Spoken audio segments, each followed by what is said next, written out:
prochaine. D'accord. Donc si vous avez vu le film, vous avez vu qu'elle part en morceaux sur l'autoroute. Donc ça veut dire que vous avez fait deux voitures absolument identiques. Celle qui part en morceaux sur l'autoroute, elle n'a jamais été reconstituée, mais ils ont vendu toutes les pièces sur internet directement. Et celle-ci, c'est vraiment celle que conduisait Danny Boone sur la frontière avec toujours à côté de lui. Alors une petite anecdote, c'est que moi j'ai eu le plaisir de tourner dans ce film pendant 5 jours. Et un soir, il revenait par là. Danny Boone et tout le monde. Enfin, on voit 5 secondes. Hein. Je savais bien que le film n'avait pas été fait pour moi. Donc ils sont venus par là et puis on avait vu Danny Boone au volant qui était écroulé de rire et Paul Vord à côté qui était blanc comme la voiture tellement il avait eu peur. Parce qu'au volant d'une voiture il fait pas semblant Danny Boone. C'était lui qui jouait toutes les scènes dans la campagne quand il défonce les barrières et tout ça. Et Paul Vord en descendant on entendait qu'il disait ah ouais mais moi je savais pas, il était un vrai malin. J'étais pas au courant, je retourne pas avec l'homme là. Ah bah ouais mais on a un film à finir quand même. Ah bah non mais non, on a été discuté chez Marianne qui était ouverte au volant, on va pas faire maintenant. Ça s'est arrangé pour la vérifier, ils sont retournés mais dans d'autres conditions. Si vous avez vu le film, vous avez vu aussi qu'elle double une Ferrari à un moment donné. Et au volant de la Ferrari, pendant quelques secondes, on aperçoit un monsieur qui s'appelle Jean-Claude Lanier, c'est un ancien pilote de course. Et c'est lui qui a conçu la voiture. Donc pour le remercier, Danny Boone, il l'a mis au volant. Et pour faire sa voiture, il s'est inspiré de 3 modèles, Renault, Citroën, Volkswagen. Alors le dessus et le capot, c'est de l'Alcatrel, hein, mais qu'ils ont bien travaillé. Comme vous le voyez, ils ont creusé ici. Ils ont mis ce qu'on appelle un spoiler ici devant, là, pour bien tuner. Par contre, comme elle était toujours trop étroite, ils ont rajouté des morceaux de Volkswagen Coccinelle, qui sont inspirés de Volkswagen Coccinelle. Et en ce qui concerne le moteur et le châssis, c'est Citroën BX. Alors quand on regarde le film, on pense que c'est Alpine Renault, mais ça c'est une cinéma. C'est-à-dire qu'on voit le moteur de l'Alpine tout seul, mais on ne voit jamais la voiture autour du moteur lui-même. Par contre, quand vous voyez le moteur, vous voyez qu'il n'a rien à voir avec un moteur de 4L. C'est un petit peu plus costaud. Donc ils l'ont bien fortifié, hein, parce qu'ils faisaient le fou avec, donc il ne fallait pas que le moteur se batte comme ça.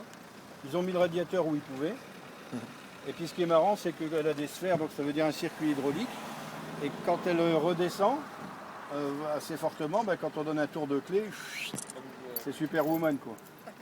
Sur la frontière. Je connais monsieur. On s'en a de Citroën, VXGT, on est dans le 5. Ouais.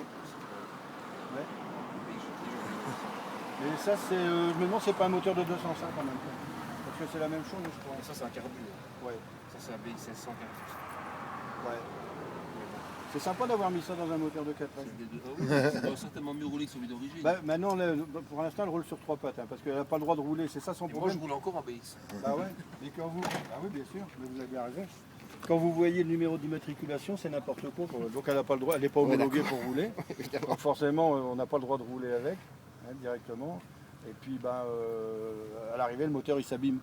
Donc ce qui s'est passé, c'est que on vient la rechercher la semaine prochaine. Elle roule sur 3 pattes, hein, on l'entend au bruit. Et le mécano vient la rechercher pour la refortifier.